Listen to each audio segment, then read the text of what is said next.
Que vous soyez bénis ce matin, mes frères et sœurs. Je vais continuer cette deuxième partie qui s'appelle « Tous appelés à des actions héroïques ».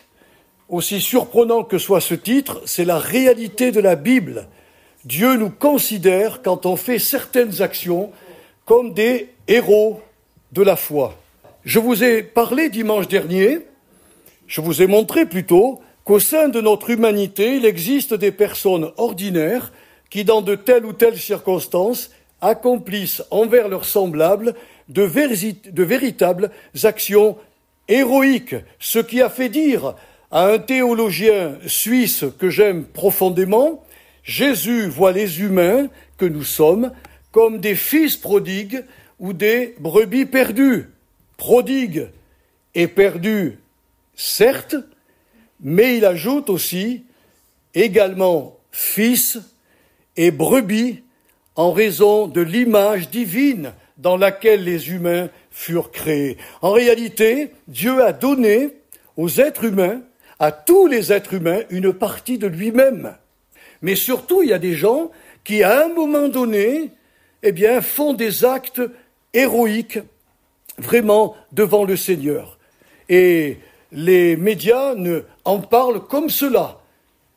Ensuite, je vous ai parlé que par la présence du Saint-Esprit dans l'âme de chaque chrétien, nous sommes tous appelés à produire des actes héroïques quand nous cessons de vivre pour nous-mêmes, mais pour nous insérer dans une réalité beaucoup plus grande, voulue par le Seigneur, c'est-à-dire la communion fraternelle, où chacun va donner à l'autre ce qu'il a reçu du ciel, et où l'autre va prendre aussi, va prendre ce que les autres ont à lui apporter. Et je vous ai pris mon exemple de prédicateur.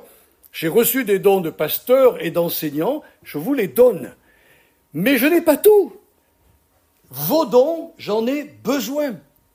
Et c'est à partir du moment où les chrétiens s'oublient eux-mêmes. C'est pas facile de s'oublier, c'est pas facile de trouver le juste équilibre entre ma vie personnelle, le repos dont j'ai besoin et ma vie d'église. Il y en a qui en font trop, il y en a qui en font pas assez.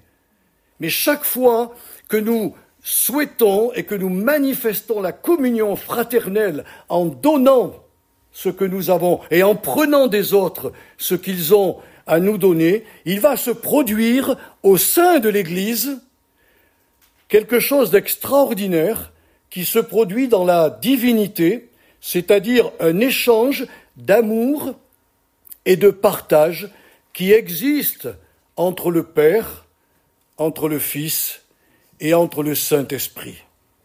Ils sont trois personnes dans la divinité et ces trois personnes s'aiment et s'entraident mutuellement. C'est pour cela que le Seigneur n'avait absolument pas besoin de faire les humains que nous sommes, de les créer, mais il les a créés pour un but. Il les a créés pour son Fils, afin que, plus tard, il soit intégré, ou plutôt, dans le mot que j'ai employé, il s'insère dans cette commune union de la divinité, de l'amour et du partage. C'est peut-être un mystère pour vous, mais je crois, d'après les Écritures, qu'il y aura toujours le Père, toujours le Fils, toujours le Saint-Esprit, et il rajoutera à ses côtés l'épouse de son Fils. Ce qui veut dire que ce que le Père, le Fils et le Saint-Esprit vivront, l'épouse vivra les mêmes choses. Alors, vous comprenez bien que quand on offre un tel privilège au peuple de Dieu, le Seigneur nous appelle à nous oublier nous-mêmes. D'ailleurs, Paul l'a écrit, vous ne devez plus vivre pour vous-même, mais pour celui qui est mort et ressuscité pour vous. Alors ce matin, je vais voir avec vous la seconde action héroïque que tous les chrétiens devraient accomplir dans leur Église en partageant leurs talents naturels et leurs dons spirituels. L'apôtre Pierre a écrit dans son chapitre 4, versets 11 à 10, comme de bons dispensateurs des diverses grâces de Dieu, que chacun de vous mette au service des autres le don qu'il a reçu. Croyez-moi, mes frères et sœurs, vivre un tel partage communautaire est à l'heure actuelle un authentique exploit. Vous m'avez entendu? Un authentique exploit tant l'autosuffisance, l'égoïsme, l'amertume, c'est-à-dire cette attitude d'hostilité entretenue, ou l'élitisme, le sentiment de supériorité qui crée des clans, règne en maître dans le cœur de trop nombreux chrétiens, a écrit Cem Packer. Et je crois qu'il a raison. Si on veut partager, faut pas devenir une élite. Faut pas nous imaginer que sur l'estrade, nous sommes meilleurs que les chrétiens. Nous n'avons reçu que des dons que nous partageons. Et c'est un authentique miracle. Ce sont des actions héroïques que nous faisons quand nous partageons soit les talents naturels, soit les dons spirituels que nous avons reçus du Seigneur. Connaissez-vous la lèpre des pierres? Ah, c'est quelque chose que j'ai trouvé dans le Lévitique, chapitre 14, versets 33 à 37. La lèpre des pierres est une forme de moisissure et de pourriture qui infectait les murs de certaines maisons israélites. C'était en fait une corruption cachée et invisible qui, si elle n'était pas éliminée, s'étendait lentement, menaçant de détruire la structure même d'une maison.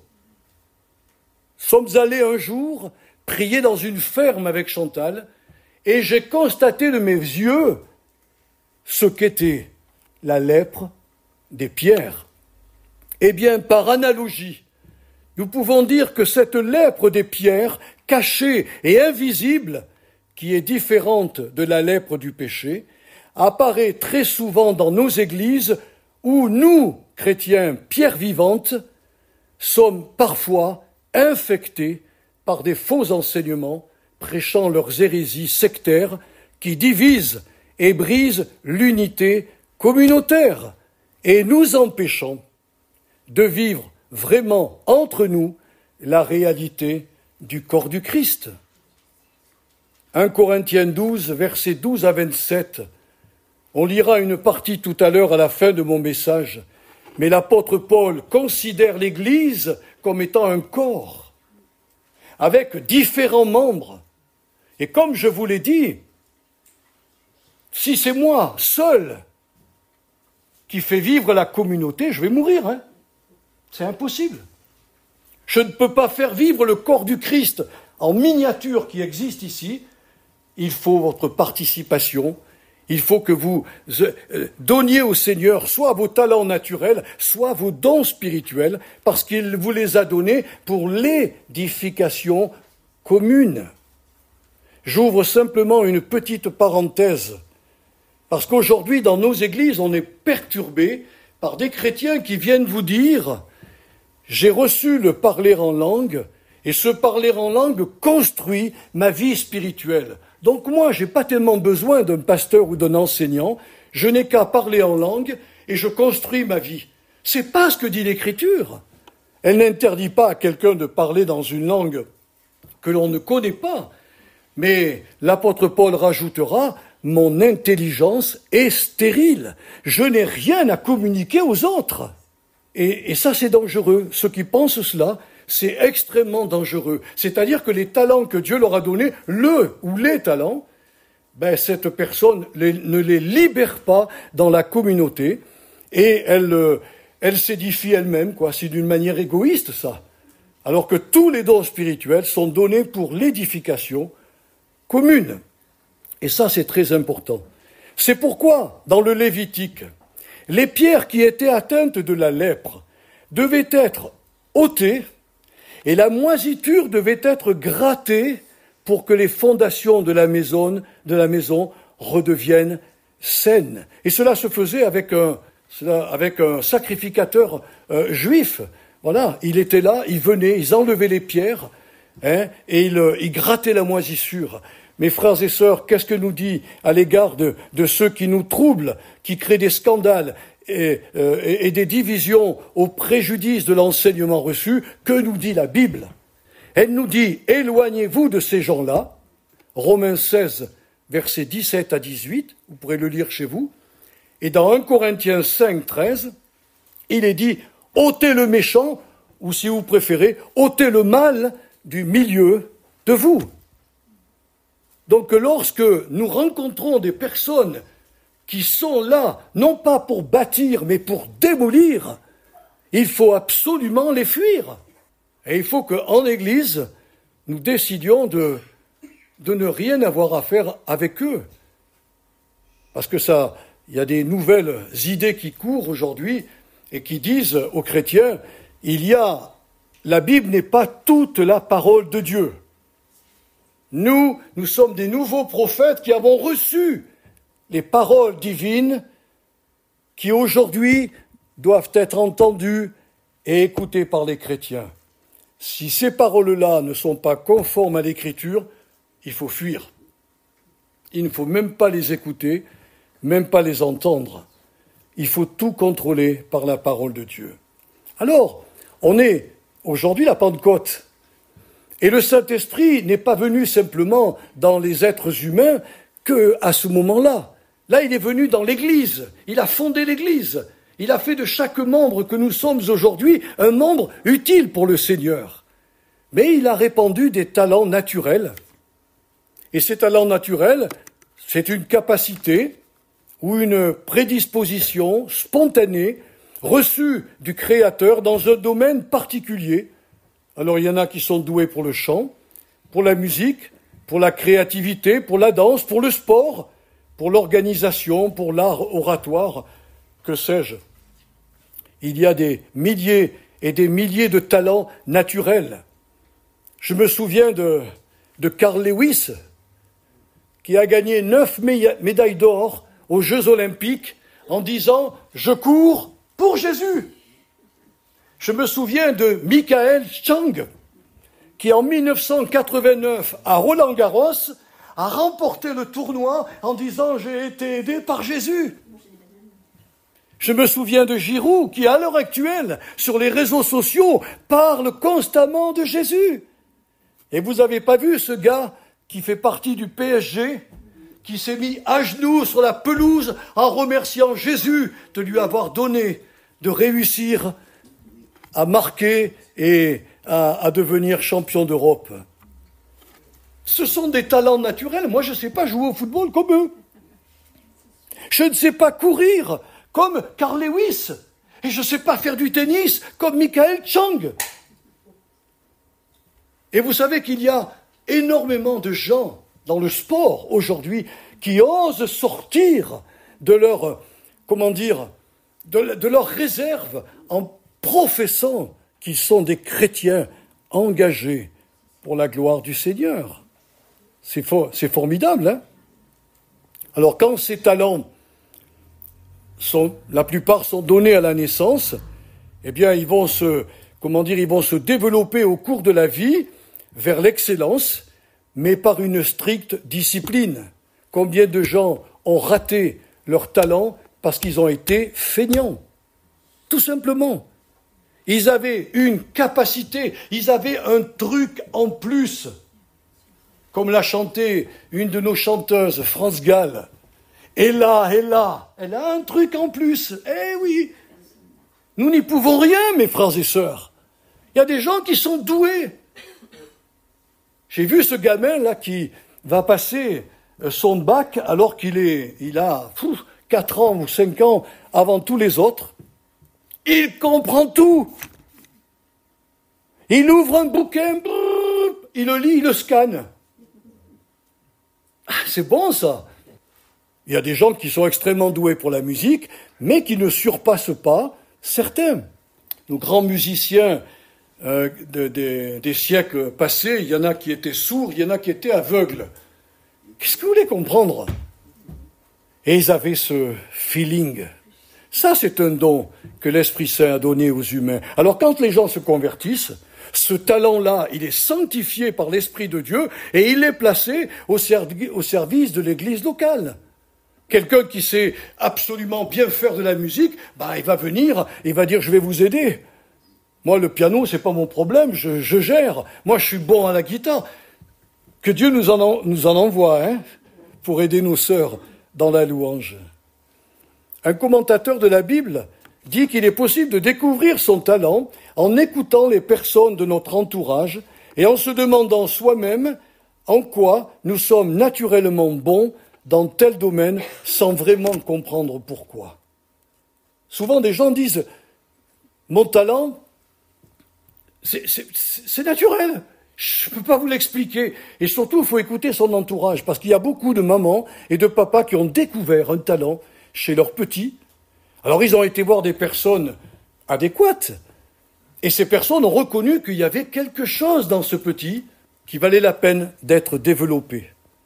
Et je ne sais pas si vous avez vu l'émission qui passe de temps en temps, l'émission Prodige, il faut reconnaître que ces petits-là, en chantant, en dansant, en jouant de la musique, ce sont vraiment c'est des génies, quoi.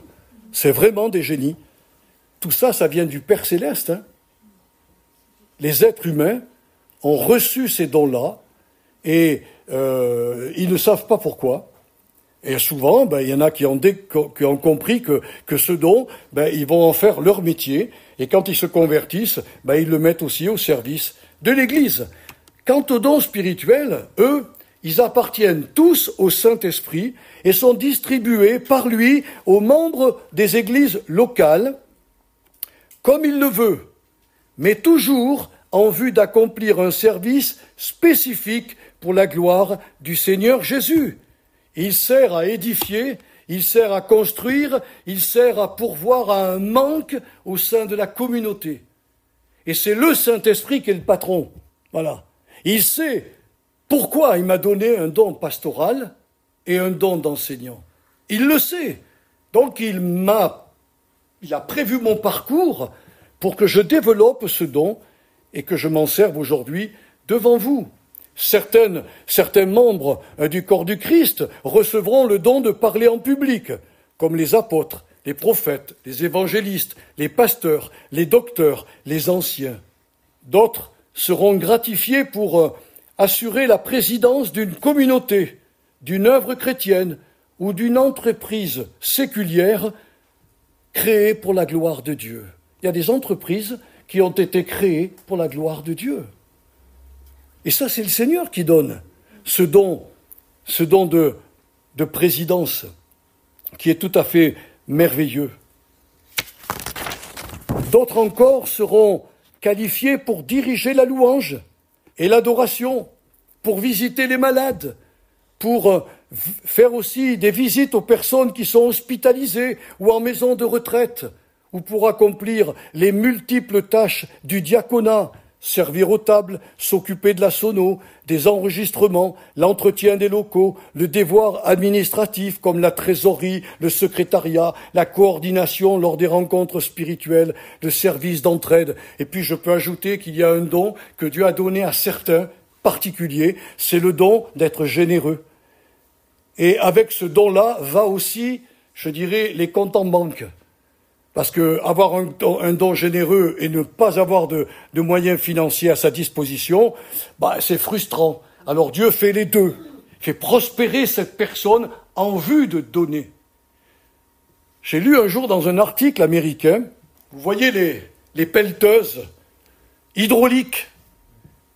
C'est un chrétien qui l'a inventé. Et bien sûr, son entreprise a tellement pris d'ampleur que le monde entier a demandé ces engins qui étaient pour le terrassement fabuleux. Il est devenu archi milliardaire. Il se contentait, lui, de 10% de la fortune qu'il avait. Tout le reste était pour l'œuvre de Dieu. C'était un don pour l'œuvre du Seigneur. Il y avait avec Jésus des femmes à un moment donné, de la haute société, qui sont venus voir le Seigneur et lui ont dit « Nous allons cheminer avec toi, et nous savons que dans ton parcours, il faut nourrir tes apôtres, il faut aussi pourvoir aux besoins des pauvres, et parfois leur donner même de l'argent, pour les aider.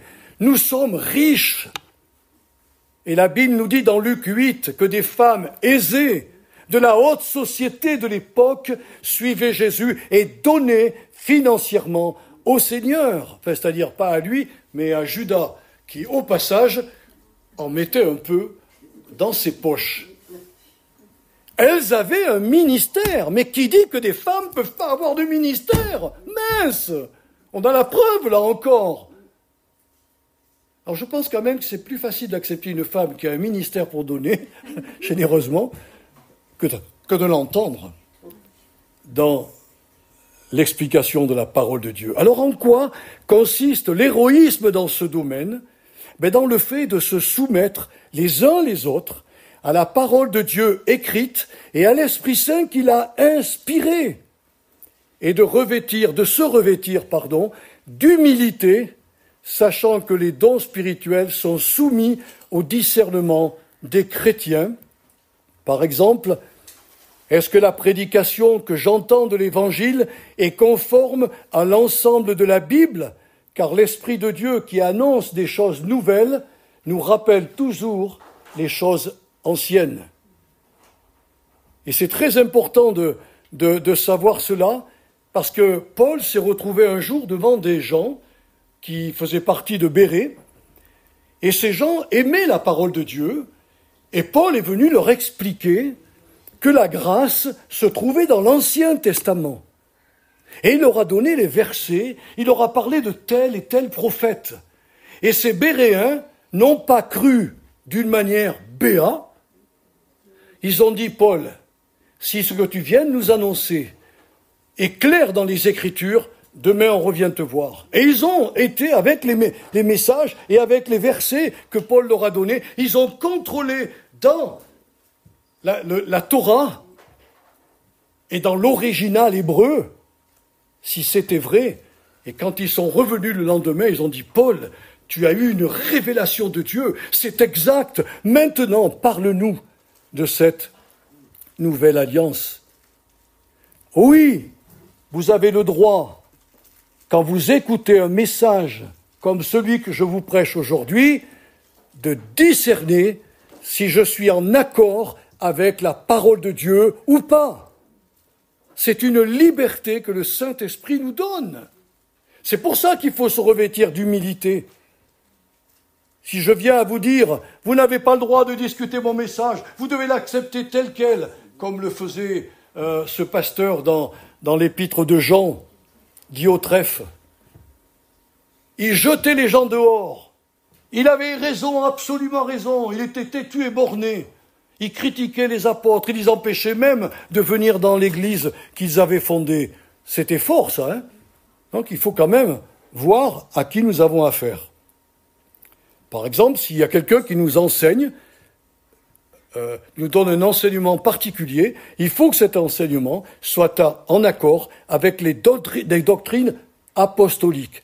Là où je ne peux pas poser un fondement apostolique, je dois faire très, très attention. Nous devons savoir aussi si le parler en langue est une langue connue ou une manifestation purement mystique. Il y a les deux dans les Corinthiens. Si vous me le permettez un jour, je vous l'enseignerai. Il y a une partie où l'apôtre Paul a mis le mot langue au singulier et une autre partie où il a mis le mot langue, c'est-à-dire les langues connues dans le monde, au pluriel. Et il y avait d'un côté ceux qui étaient férus de ces langues mystiques et de l'autre ceux qui parlaient réellement dans des langues connues. Je vous donne 3 exemples qui sont dans la Bible. Quand l'apôtre Pierre a prié pour les Samaritains, l'Esprit est descendu et Pierre a été étonné de ce qu'ils ont reçu le Saint-Esprit comme eux. Les Éphésiens, dans chapitre 19 des Actes, il y avait 12 personnes. Ils rencontrent Paul et Paul leur dit, il a vu qu'il y avait quelque chose qui ne marchait pas très bien. Paul va leur dire, de quel baptême avez-vous été baptisés? Il y en a un, ils vont dire, mais du baptême de Jean-Baptiste. Alors il leur a dit, non, vous n'avez pas compris. Le Saint-Esprit a été donné quand on prend le baptême de Jésus, c'est-à-dire conforme à sa mort, en son ensevelissement et à sa résurrection. Sur ce, ils furent baptisés, et l'Esprit est tombé sur eux. Et que se passa-t-il? Ils se mirent à parler dans des langues connues. Il y avait des gens autour qui devaient certainement parler plusieurs langues. Eh bien, ils se mirent à parler dans des langues que les gens connaissaient. Et puis chez Corneille, vous connaissez Corneille? Quand il invite l'apôtre Pierre à prêcher dans sa maison, il a invité tous ses amis, toutes ses connaissances. Je ne sais pas si la maison était aussi grande qu'ici, mais quand Pierre a commencé à prêcher, l'Esprit est tombé. Et Pierre a dit, c'est incroyable, mes frères et sœurs, ils ont parlé dans des langues étrangères, comme nous, au début. Vous vous rendez compte? Alors il a dit, est-ce qu'on peut refuser le baptême d'eau à des gens qui ont reçu le Saint-Esprit? Ce sont les 3 témoignages qui existent dans les actes des apôtres. Ensuite, on ne retrouve plus là. Est-ce que le Seigneur s'est servi d'apôtres, d'évangélistes avec le don des langues? Je parle des langues connues. Pour évangéliser, c'est certainement probable. C'est probable. Et puis la prophétie.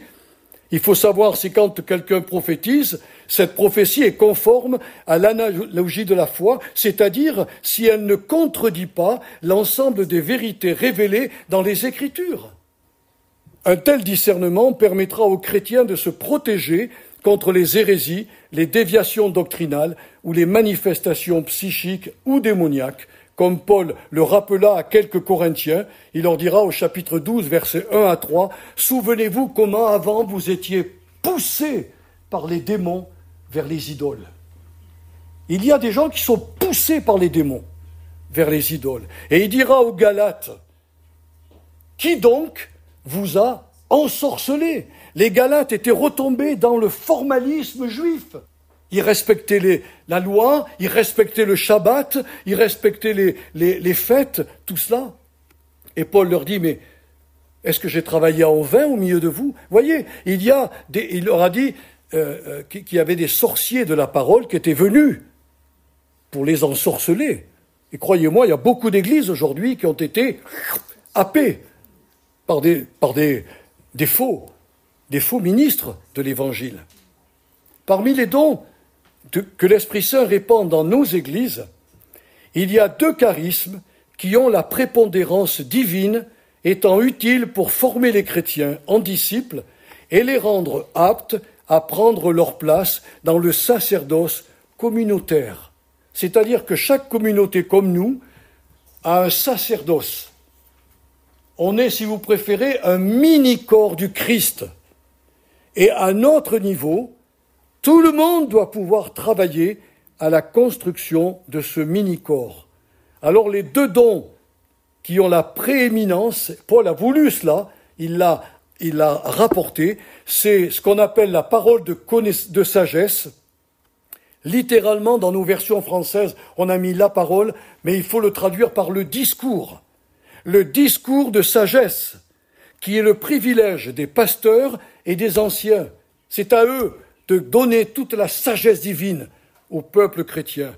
Et ensuite, il dira, il y a la parole ou le discours de connaissance, qui est le privilège des enseignants et des docteurs en théologie. Voilà, tous ces dons-là, ces 2 dons-là, sont indispensables à l'édification de chaque chrétien. Voilà, l'édification de chaque chrétien. Alors bien sûr, on a traduit dans nos versions françaises, vous le verrez, on a traduit par à l'un est donné la parole de sagesse et à l'autre la parole de connaissance.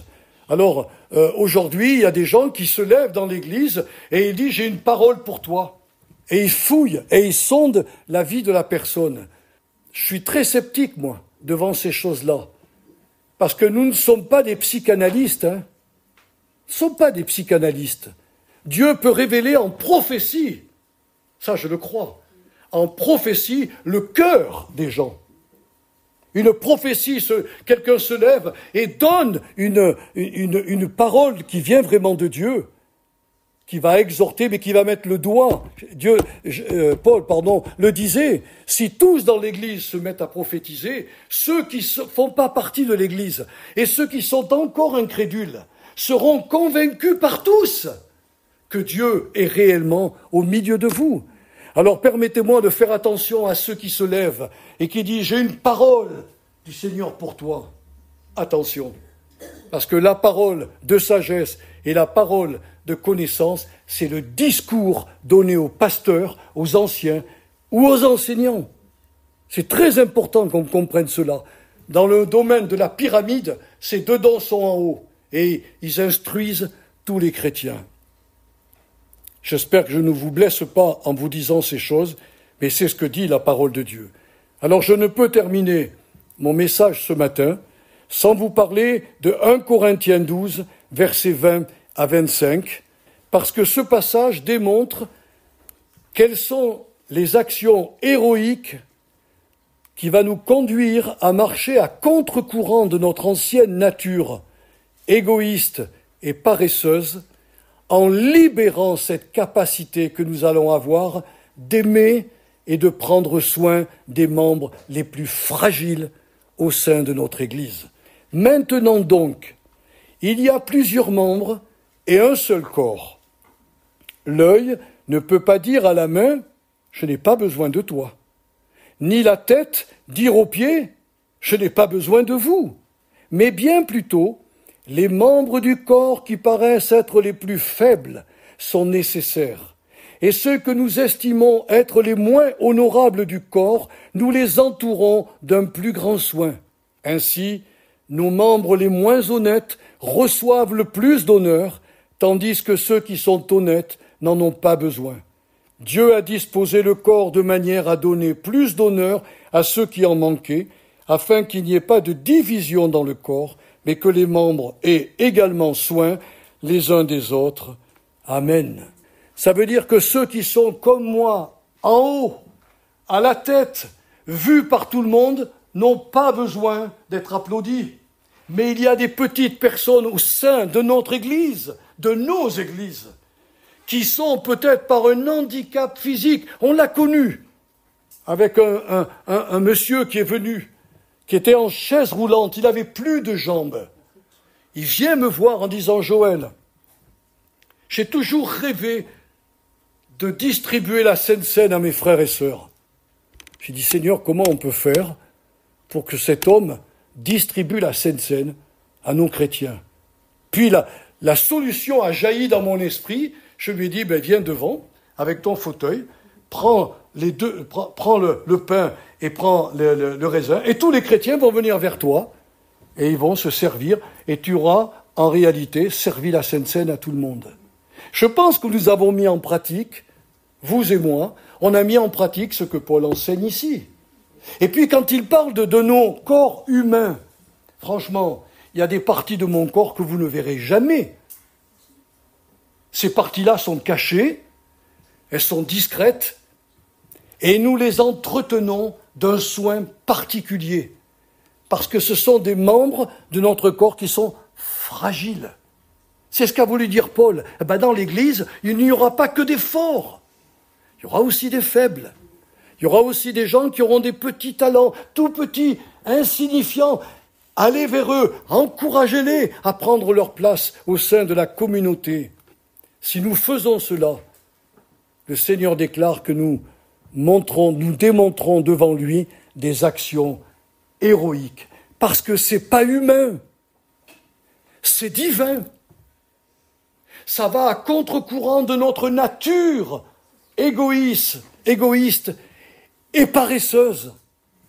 Eh oui, mes frères et sœurs, il faut se faire violence pour aider, pour servir, pour visiter, pour prendre de son temps pour aller faire du bien à quelqu'un d'autre. C'est ça qu'a voulu nous dire Jésus en étant le corps du Christ. Et chaque fois qu'un chrétien fait une action envers la communauté en se donnant, en donnant son talent ou son don spirituel. Même s'il ne le connaît pas très très bien, il sait qu'il a quelque chose, il va le confier à l'Église et l'Église va le découvrir avec lui ou avec elle pour qu'il ou elle prenne sa place. Et si je reste dans ma nature normale, que Jésus a mis un coup de poignard et l'a mis au tombeau, je ne servirai jamais le Seigneur au travers de la communauté chrétienne. Vous imaginez si l'œil et la tête disent à la main ou aux pieds « Pouh, on n'a pas besoin de vous !» Et comment les yeux vont lire un livre s'il n'y a pas les mêmes? Et comment la tête, qui est le cerveau, qui donne la direction à tout notre corps, va-t-il se déplacer si les pieds, c'est insignifiant? L'apôtre Paul, il avait raison. Dieu a placé dans le corps tout ce qui est utile et tout ce qui est nécessaire. Voilà ce que je voulais vous dire dans ce deuxième message. Père Saint, nous te bénissons vraiment pour ce que nous avons dit ce matin au sujet du partage des dons que tu nous as donnés, des talents, voire même naturels, que tu as placés en nous, et que tu voudrais que nous puissions les mettre au service de la communauté et de notre Seigneur Jésus-Christ. Seigneur, éclaire nos esprits pour bien savoir que les dons spirituels sont donnés dans un but précis. Ils ne sont pas donnés d'une manière égoïste. Ils sont donnés pour édifier les autres. Seigneur, donne-nous-en, l'apôtre Paul disait, aspirer à en avoir le plus possible. Eh bien, nous voulons aspirer aux dons les plus utiles afin de pouvoir être, Seigneur, des outils importants qui encouragent et qui édifient les autres. Je remets mes sœurs et je remets mes frères entre tes mains et je les bénis vraiment dans le nom puissant et merveilleux de Jésus-Christ. Amen.